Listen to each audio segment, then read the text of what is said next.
Estamos mamados de que vivamos en un país donde la gente sea tan ignorante que se preocupa más de que la esposa de Juan Manuel Santos se tatuó la paz en vez de hacerla.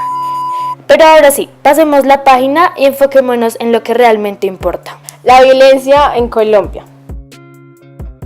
Entre las décadas de los 40 y los 50 del siglo XX, Colombia vivió la llamada violencia, época marcada por el bipartidismo y su disputa por el poder político. Pero también fue una guerra por intereses económicos y el despojo de las tierras por parte de la oligarquía a miles de campesinos que terminaron pagando con sangre o abandonando sus pequeñas parcelas por miedo a ser asesinados. Y como es la violencia en Colombia, claramente tendrían que haber grupos al margen de la ley o las mejores llamadas guerrillas, donde encontraremos los líderes más importantes.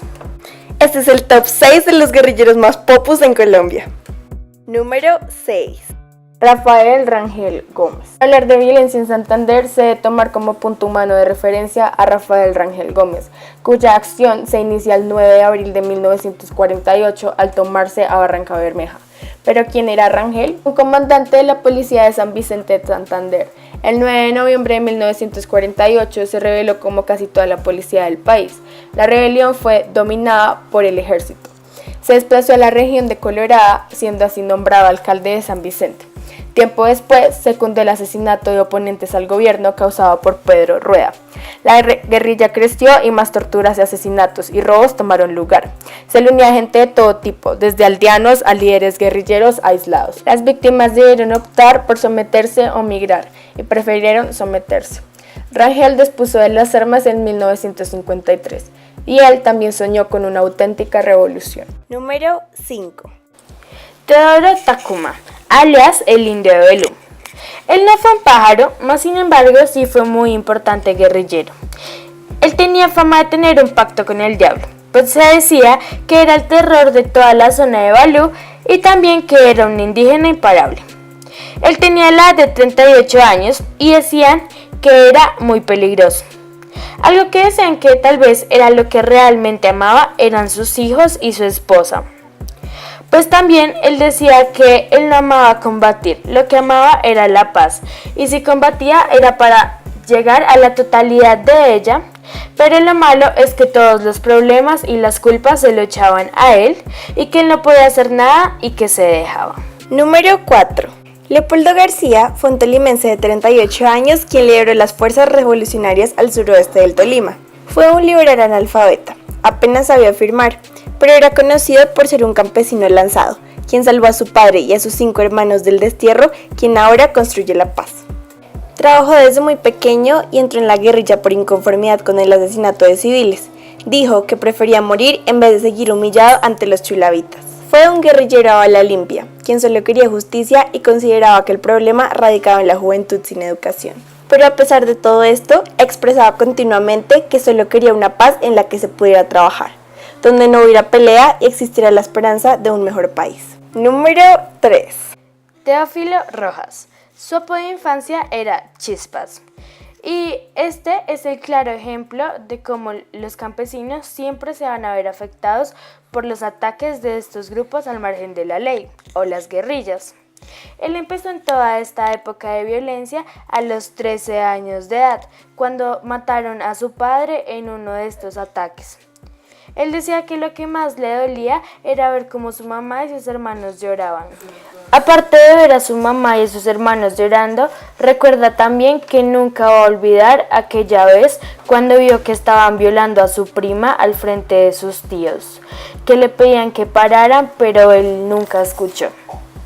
Es por eso que en uno de esos ataques, un general le dijo a Teófilo que para dejar de sufrir todo esto debería ser parte de aquella guerrilla. Él no sabía y decía que si él no aceptaba estar en esa guerrilla, lo iban a matar. Así que Teófilo decidió aceptar para no morir en sus manos. Su papá era liberal. Esto quiere decir que por ende él también era liberal. Por otra parte, se dice que esto era la trágica historia de un campesino, porque se puede ver cómo los campesinos siempre están formados a ser partes de estas guerrillas para salvar su pellejo, como dirían por ahí. Su mayor rival era Efraín González. Él era conservador y, como ya lo había dicho anteriormente, Chispas era el liberal. Ellos se juntaron y se vieron una vez en el Quindío y tuvieron enfrentamientos físicos, pero en esta batalla nadie perdió. Es por eso que ellos quedaron siendo enemigos de por vida y es por eso que también se volvieron mitos de la guerrilla. Un dato curioso es que cuando él tenía 22 años lo llevaron a la Corte y tenía acusación de 400 delitos, pero cuando vieron su antecedente judicial, él estaba limpio. Eso fue muy raro. Y también otro dato curioso es que Teófilo Rojas murió el 22 de enero de 1963. Número 2. Juan J. Franco. Fue un fiel seguidor del liberalismo, el cual vio una masacre ante su gente, en la cual él mismo quedó herido. Desde ese momento se armó de valor y decidió coger las armas para así crear en Antioquia una guerrilla, para que de este modo se acabaran las injusticias y la opresión ante este grupo de gente. Sus ideales jamás fueron atacar a gente inocente, para así evitar violaciones a diferentes grupos marginados y no seguir dándole cuerda a este asunto que los había afectado por tantos años. Todos los integrantes de su guerrilla hacían parte de la misma, ya que todos coincidían en una causa principal: el odio ante los otros por hacerles daños irremediables. La idea del capitán Franco era pagar crimen con crimen, violencia con violencia, dolor con dolor.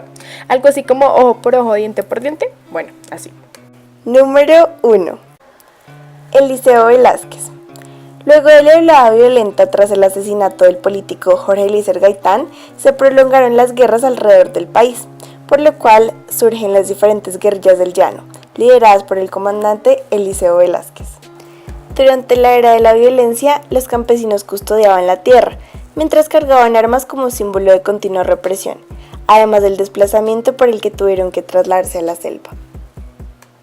Velázquez fue el primero en proponer la iniciativa de tomar varios pueblos llaneros junto con otros campesinos para enfrentar al Estado como expresión de oposición, generando la velasquera o azote del llano. Los orígenes violentos de Eliseo surgen debido al asesinato de su ahijado de 7 años por un policía en 1949, por lo cual juró no perdonar a ningún enemigo político. Luego de los eventos del 9 de abril, ocasionó un triple homicidio policial para vengar la muerte de su padre, en Líbano, Tolima. Velázquez generó desorden dejando huellas del crimen, como asaltos y asesinatos por el sector llanero del país, convirtiéndolo en el jefe guerrillero y dejándolo con una reputación de intransigente. Velázquez gana popularidad intensificando su grupo guerrillero, pero finalmente es tildado de patán y mentiroso debido a que se había convertido en la otra cara de la medalla liberal. El legado de Velázquez fue tan impactante que el mismo pintor Botero decidió ilustrar la situación política colombiana de la época mediante una obra. En conclusión, Colombia es un país que ha pasado por periodos marcados por la violencia, dada a partir de factores constantes como guerras bipartidistas, desacuerdos políticos e inconformidad con la manera de gobierno estatal. Por esta razón, grupos al margen de la ley y demás líderes guerrilleros tomaron partida de la grave situación para dar batalla ante la injusticia. Estos fueron los campesinos guerrilleros más reconocidos durante la época de la violencia del país, y estamos seguras de que muchos de los que están viendo este video en este momento no tenían ni la más mínima idea de quiénes eran. Es que ese es el problema: intentamos resolver un conflicto que ha afectado a tantos colombianos y ni siquiera nos damos cuenta de que no reconocemos a más del 50% de los líderes guerrilleros que intentaron hacer justicia en estas épocas.